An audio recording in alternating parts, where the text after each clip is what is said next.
Oteliote eleito husi Conselho Imprensa no dar Presidente Conselho Imprensa período rihun rua ronolorai sintolo, torihun rua ronolorai sin lima. Diretor Executivo Conselho Imprensa Rigoberto Monteiro hatolhe hirak neba jornalistas sira e edifício Conselho Imprensa Quintal Bodili terça-feira lorong hitu fulan fevereiro tina rihun rua ronolorai sintolo. Diretor Executivo Conselho Imprensa Rigoberto Monteiro bem hira anuncia resultado eleição hateteng. Eleição nela o segredo no democrático participa husi membro Conselho Imprensa na Lima. Hoje ia com plenário extraordinário, membro presença membro na Lima, ou inclui membro eleito ao amigo, neve que a igreja de conferência jornalista organização a 25 de janeiro. Será eletiona a presidente definitivo do período 2023 até 2025.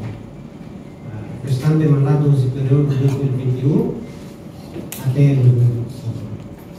Pessoa nível Mahili será seleção livremente, segredo será ele, será Lima Mahili, pelo Estatuto do Conselho de Imprensa, artigo 23, Limano.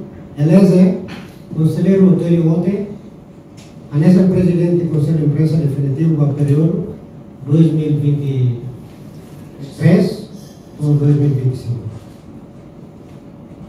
Anessa secretário do Conselho de Imprensa, diretor executivo, facilita a eleição, o processo de eleição de toma.